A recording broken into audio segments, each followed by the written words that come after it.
그날 집에 불이 켜져 있을 줄은 몰랐습니다. 밤 11시가 넘은 시간이었고 모두 이미 잠들었을 거라 생각했습니다. 그런데 문을 열자 부엌불이 켜져 있었고 식탁 위엔 누가 먹지도 않은 밥이 놓여 있었습니다. 그날 저는 처음으로 알았습니다.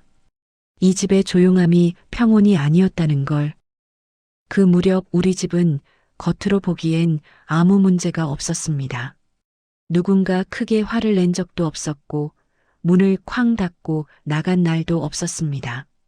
우리는 그저 각자 바빴고 각자의 하루를 살아가고 있었을 뿐이었습니다. 아침에 먼저 나가는 사람이 있었고 저녁에 늦게 들어오는 사람이 있었습니다. 회사에서 일이 늦어지는 날이 많아지면서 누가 먼저랄 것도 없이 집에 있는 시간이 점점 줄어들었습니다. 그걸 이상하게 여기진 않았습니다. 어머니는 늘 같은 시간에 움직였습니다. 저녁이 되면 부엌불을 켜고 말없이 밥을 차렸습니다. 오늘 누가 집에 올지 몇 명이 먹을지는 묻지 않았습니다. 밥 먹고 가. 그 한마디조차 언젠가부터는 하지 않게 되었습니다. 괜히 묻는 게 부담일까봐, 괜히 신경 쓰는 것처럼 보일까봐 우리는 서로를 조심했습니다. 저는 그게 배려라고 생각했습니다. 가족이니까 굳이 말하지 않아도 다들 알아서 잘 지내고 있을 거라고 믿고 싶었습니다. 하지만 그건 착각이었습니다. 조용한 집은 문제가 없는 집이 아니라 문제를 말하지 않기로 한 집이었습니다. 그 차이를 저는 한참 뒤에야 알게 되었습니다. 집에 들어와도 집에 있는 느낌이 들지 않는 날들이 늘어났습니다. 불이 켜져 있어도 사람이 있어도 각자 다른 공간에 있는 것 같았습니다. 거실에 누군가 앉아 있으면 저는 자연스럽게 제 방으로 향했습니다. 마주치는 게 불편해서가 아니라 마주쳐서 뭘 말해야 할지 몰라서였습니다. 어머니는 여전히 밥을 차렸습니다. 먹는 사람이 없을 때도 있었고 한두 숟가락만 들고 일어나는 날도 있었습니다. 먼저 먹어. 그 말 뒤에는 아무 질문도 따라오지 않았습니다. 왜 늦었는지, 왜 바쁜지, 어디가 힘든지는 아무도 묻지 않았습니다. 묻지 않는 게 서로를 위한 일이라고 생각했습니다. 그런데 어느 날부터 이상한 걸 느꼈습니다. 식탁 위에 남은 반찬이 버려지지 않는다는 걸요. 어머니는 늘 그대로 랩을 씌워 냉장고에 넣었습니다. 다음 날도 그 다음 날도 같은 반찬이 다시 식탁에 올라왔습니다. 처음엔 아깝게 여기는 마음이려니 했습니다. 먹을 사람이 올 거라고 기대해서가 아니라 그냥 습관이겠거니 생각했습니다. 하지만 사흘째, 나흘째 같은 반찬이 식탁에 오르는 걸 보면서 깨달았습니다. 이건 습관이 아니었습니다. 어머니는 누군가 먹어주길 기다리고 있었던 겁니다. 말로는 기다린다고 하지 않으면서 음식으로 자리를 남겨두고 있었습니다.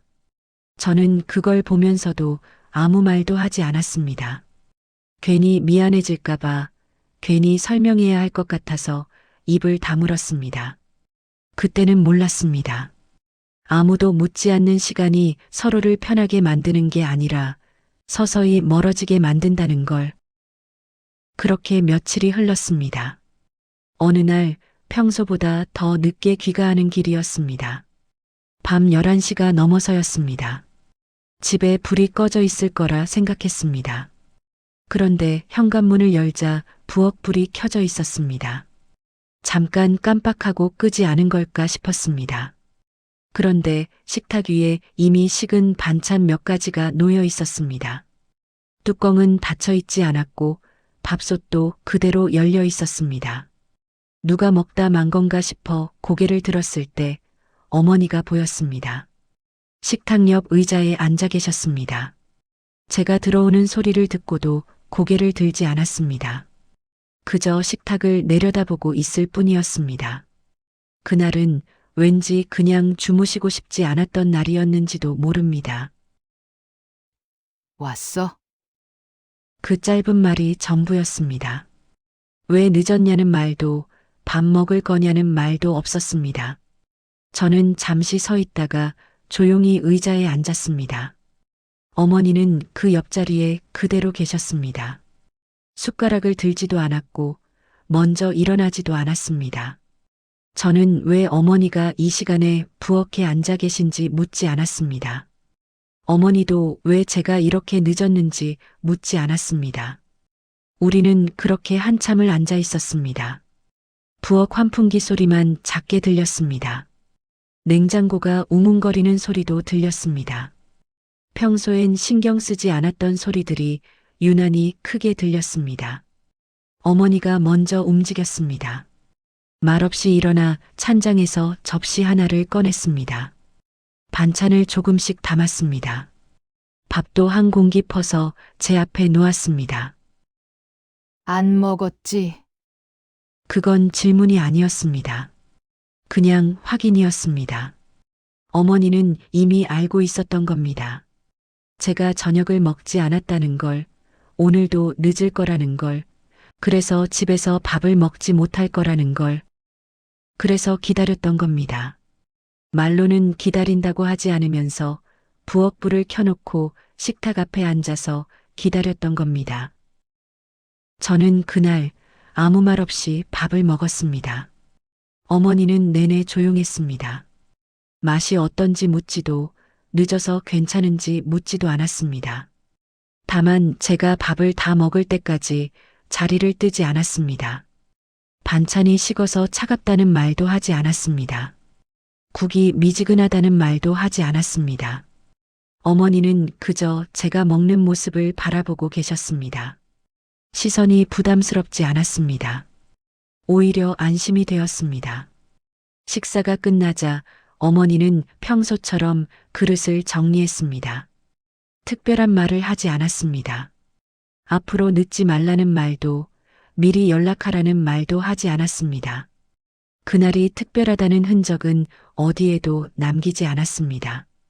다만 설거지를 마친 뒤 부엌불을 끄기 전에 한마디만 했습니다. 내일도 차려놓을게. 그게 전부였습니다. 약속도 아니었고 다짐도 아니었습니다. 그냥 어머니가 할 일을 말한 것뿐이었습니다. 하지만 그 말이 이상하게 마음에 남았습니다. 그 후로도 집은 크게 달라지지 않았습니다. 우리는 여전히 바빴고 말수도 많지 않았습니다.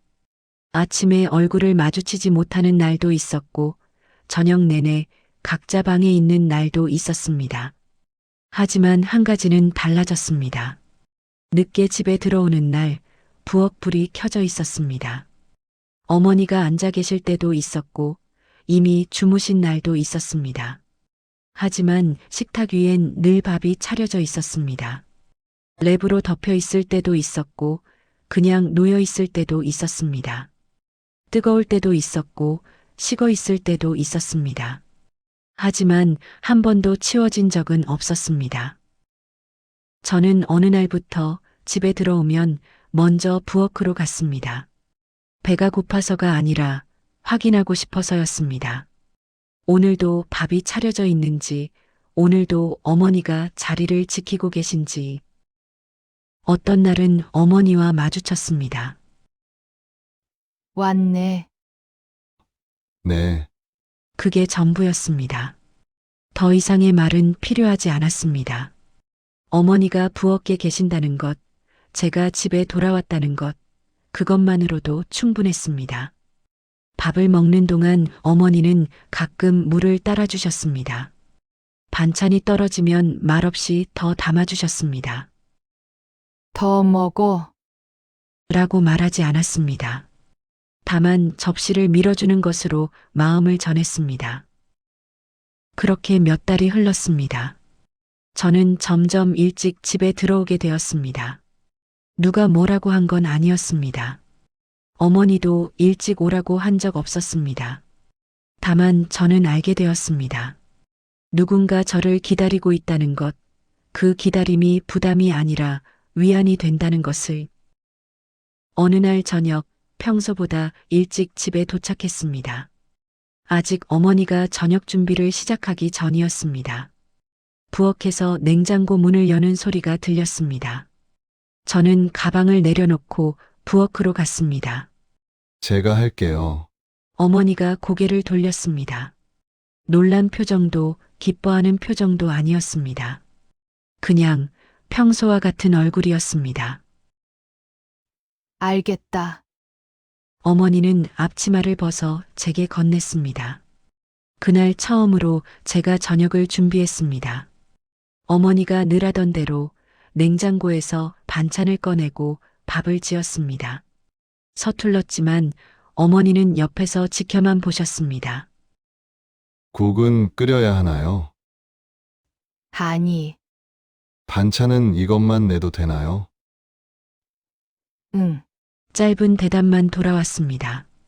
하지만 어머니의 목소리엔 무언가 다른 게 섞여 있었습니다. 안도인지 만족인지 정확히 뭐라고 말할 순 없었지만 분명히 달랐습니다. 저녁 준비가 끝나고 식탁에 앉았습니다. 어머니와 저 둘이서 마주보고 앉았습니다. 오랜만에 같은 시간에 같은 식탁에 앉은 것 같았습니다. 먹자. 어머니가 먼저 숟가락을 들었습니다. 저도 숟가락을 들었습니다. 밥을 먹는 동안 말이 많진 않았습니다. 하지만 예전의 침묵과는 달랐습니다. 예전엔 할 말이 없어서 조용했다면 이젠 말이 필요 없어서 조용했습니다. 그 차이는 작았지만 분명했습니다. 식사를 마친 뒤 설거지를 하는데 어머니가 옆에 섰습니다. 말없이 행주를 들고 그릇을 닦기 시작했습니다. 저는 설거지를 하고 어머니는 그릇을 닦고 우리는 그렇게 나란히 서서 움직였습니다. 내일도 일찍 와? 어머니가 물었습니다. 네, 아마요. 그럼 내일은 네가 좋아하는 반찬 해놓을게. 제가 좋아하는 거요. 응. 어머니는 그 말만 하고 싱크대를 닦기 시작했습니다. 저는 제가 좋아하는 반찬이 뭔지 생각해 봤습니다. 그런데 잘 떠오르지 않았습니다. 어머니는 어떻게 알고 계실까 궁금했습니다. 그날 밤 제 방에 누워 생각했습니다. 어머니가 언제부터 부엌에서 기다리기 시작했는지, 제가 언제부터 그 기다림을 느끼기 시작했는지, 정확한 날짜는 기억나지 않았습니다. 다만 어느 순간부터 집이 조금씩 달라지고 있다는 걸 느꼈습니다. 여전히 조용했지만 그 조용함의 질감이 달라졌습니다. 예전엔 서로를 피하는 조용함이었다면 이젠 서로를 의식하는 조용함이었습니다. 다음 날 저녁 약속대로 일찍 집에 돌아왔습니다. 부엌에서 좋은 냄새가 났습니다. 식탁 위에 어머니가 말한 반찬이 놓여 있었습니다. 두부조림이었습니다. 이게 제가 좋아하는 거예요. 어머니가 고개를 끄덕였습니다. 어렸을 때 이것만 먹었잖아. 저는 기억이 나지 않았습니다. 하지만 어머니는 기억하고 계셨습니다. 제가 잊은 시간까지, 제가 몰랐던 저의 모습까지. 그날 저녁 두부조림을 먹으면서 이상한 기분이 들었습니다. 맛이 특별해서가 아니었습니다. 다만 누군가 저를 기억하고 있다는 것, 그 기억을 식탁 위에 올려놓는다는 것이 낯설고도 따뜻했습니다. 그 후로도 비슷한 일들이 이어졌습니다. 어느 날은 제가 먼저 저녁을 준비했고, 어느 날은 어머니가 준비했습니다. 누가 먼저랄 것도 없이 자연스럽게 역할이 나뉘었습니다. 중요한 건 우리가 같은 시간에 식탁에 앉게 되었다는 것이었습니다. 매일은 아니었습니다. 일주일에 서너 번 정도였습니다. 하지만 그 서너 번이 쌓이면서 우리 사이에 뭔가 단단해지는 게 느껴졌습니다. 어느 주말 아침이었습니다. 일찍 일어났는데 어머니가 이미 부엌에 계셨습니다. 평소와 다른 점이 있다면 어머니가 앞치마를 2개 꺼내 놓으셨다는 것이었습니다. 오늘 김장 좀 하려고. 도와드릴까요? 그래. 우리는 그날 오전 내내 김장을 했습니다. 어머니가 배추를 다듬으면 제가 씻었고, 어머니가 양념을 만들면 제가 버무렸습니다. 말은 많지 않았지만 손은 계속 움직였습니다. 옛날엔 네가 이거 싫어했는데. 김장이요? 응. 냄새 난다고 방에만 있었잖아. 저는 또 기억이 나지 않았습니다. 하지만 어머니는 웃으면서 말을 이었습니다. 근데 지금은 안 싫어? 싫진 않네요. 왜? 잘 모르겠어요. 그냥 괜찮아요. 어머니가 고개를 끄덕였습니다. 더 이상 묻지 않았습니다. 다만 제 손에 배추 한 포기를 더 건네주었습니다. 김장을 마치고 나니 오후가 되어 있었습니다. 손이 시렸지만 기분이 나쁘지 않았습니다. 어머니도 피곤해 보였지만 표정이 밝았습니다. 수고했다. 어머니도요. 우리는 마당에 앉아 잠시 쉬었습니다. 햇살이 따뜻했습니다. 어머니가 눈을 감고 햇볕을 쬐고 계셨습니다. 저도 눈을 감았습니다. 예전 같았으면 이 침묵이 불편했을 텐데 그날은 그렇지 않았습니다. 오랜만에 아무 생각이 들지 않았습니다. 그저 옆에 누군가 있다는 것, 그것만으로도 충분했습니다. 집이 달라지는 데는 큰 사건이 필요하지 않았습니다. 누군가 먼저 자리를 지키고 누군가 그 자리를 알아봐 주는 것. 말하지 않아도 전해지는 마음이 때로는 어떤 말보다 오래 남습니다. 어머니는 말로 붙잡지 않는 사람이었습니다. 대신 끝까지 자리를 지키는 사람이었습니다. 저는 그 사실을 그날 처음으로 알았습니다. 기다림은 말보다 오래 남는다는 것도요. 여러분 마음에도 오늘 이야기가 잠시 머물렀다면 그걸로 충분합니다. 다음 이야기에서도 이런 조용한 순간을 함께 나누고 싶습니다. 여러분의 집에도 말없이 지켜지던 순간이 있다면 그 기억을 조용히 남겨주셔도 좋겠습니다.